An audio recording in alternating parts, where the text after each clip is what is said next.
ang barkong Musashi. Hapon ang may-ari. Yun ha.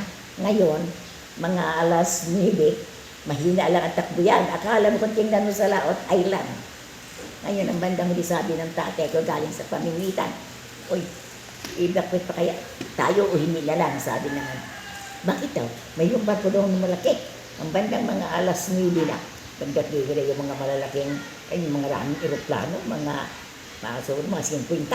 Sus, nag-ikot-ikot niya sa bahay. Tapos, pinuntahan yung barko, tinulungan ng bomba. Nakita namin ang hulog na lumili, parang gabaga.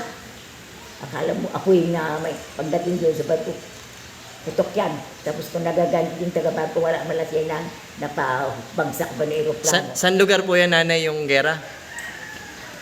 Sa amin, doon pumunta lang doon yung barko.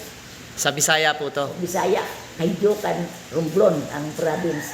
Ang Kahidyokan, pinakataon, pinakabayan yan. Sibuyan, Kahidyokan, Romblon.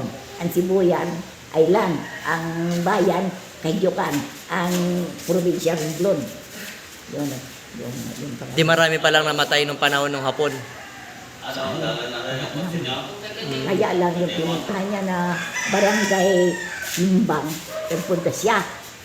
Yung mga ilang hapon yun, ang ginawa nila doon ay yung tiningke, pinatay nila yung may-ari na yung pinakatiningke, sinigaan yung mga tao doon sa barangay Limbang, barangay Limbang, sinunog ng hapon.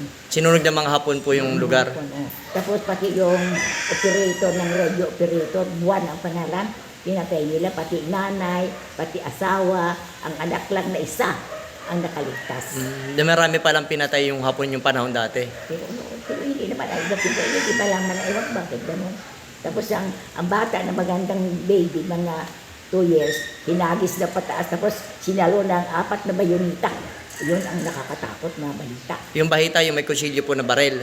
Sa hapon yun, yung may parang bayonita ang tawag nila doon. Bayoleta po yun yung may barel na may kutsilyo. Hinagis ang bata, tapos sinalo ng 3 bayonita yato. Ito naging 3 na sila ng bata. Sinunog din doon. Sinunog din po. Pero anong nyo po? Yung gera po, nagtago kayo? Hindi. Nang panahon na hindi na kami nagtago. Isang kapatatago doon. Ay nanood na lang kami ng labanan, ng hulungan ng bomba sa tapat ng bayan namin. Ngayon, ang pag-alis na yun, halimbawa natapos na hindi wala nang sagutan na magbomba ang aeroplano o barko. Umalis ko yung mga aeroplano, nag-alisan. Yung usok yung barko, mga 2 days bago lumubog. Natalo na yung mga Hapon doon. Aywan ko, hindi namin. Mayroong 2 tao nga parang nakalangway papunta sa Dalampasigan. Iba kung Hapon yung kung anong klase. Pinapunta nila sa simenteryo. Ang ginawa nila ng mga tao doon, mga mayor, ganun. Ginahukay siya ng lupa dyan sa simenteryo. Tapos nang malalim na, nagano na ang Hapon, ayaw iwan ko, Hapon, ayaw sa likod, magpabalik ko.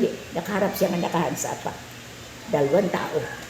Umiiyak daw yung bumaril ng mga amo namin. Naging teacher ko yung isa. Yung isa aming amo, yung pinaka-boss namin. Tapos binaril yung 2, tapos doon na inilibing sa hinukay. Pero kaya nila doon na sila. Pero surrender ba siya? Ano yung ayaw siya ng barilin siya nakatali ko gusto.